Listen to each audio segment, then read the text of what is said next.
Hello, my name is Brian Bordigier, and this is my research paper PowerPoint presentation for Public Health 161, Environment and Human Health. Dr. Jamie Kwan, Section 32869. So I decided to do my research paper on birth defects as a result of in utero exposure to endocrine disruptors bisphenol A and bisphenol S. The purpose of my research paper is to explore the different endocrine disruptors and whether or not there is a connection between them and birth defects as a result of in utero exposure. The toxic substances that I'll be talking about today are bisphenol A and bisphenol S. Bisphenol A is a carbon-based synthetic compound from the group of diphenyl methane bisphenols. Bisphenol S is an organic compound similarly structured to bisphenol A, but is synthesized and placed in the group of sulfonyls. So what this means basically is that bisphenol S has replaced the diphenyl methane group with the sulfonyl. And by doing this, they give a more stable version of the BPA, and it's often used as an alternative to bisphenol A.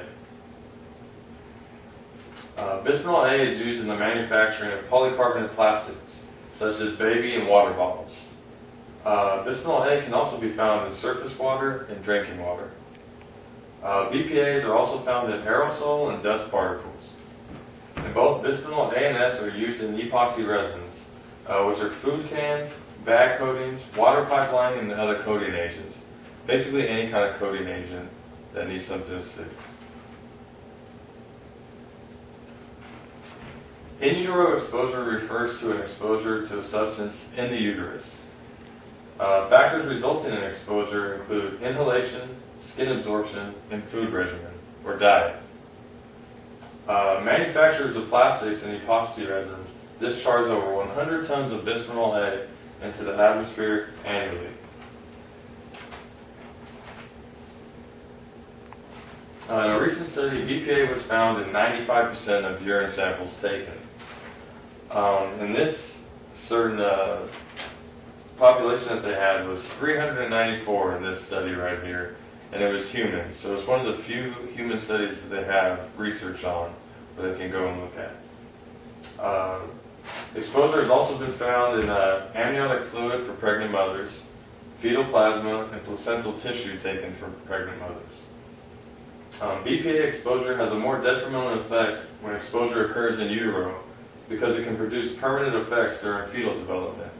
So basically what this means is if you're getting these effects when you're developing as a fetus, you're going to have lifelong problems rather than if you were to develop adulthood exposure to BPAs or childhood exposure to BPAs as opposed to being in utero. Evidence of birth defects. The studies for testing the outcomes of offspring of women who were exposed in utero are scarce. They don't have many tests done on women because the implicit restriction on testing humans. Model animals exposed to bisphenols must be tested to see if any effect has taken place. So basically what they do is they do all their testing on mice and lab rats and other rodents to see if they can use that information to conclude if it works on humans. Studies have shown that numerous organs are affected by in utero exposure of BPAs, or to BPAs. And recent research proposes a connection between prenatal exposure and miscarriages in humans. So basically what they did here was they took tissues that revealed abnormalities within the bloodstream of women with the highest BPA levels of exposure. Current issues that we face with bisphenol A and bisphenol S is the manufacturing industry, which uses both of these products, has become reliant on the use of such substances for products used in everyday life due to the demand of such products, even though they can be harmful agents to the general public.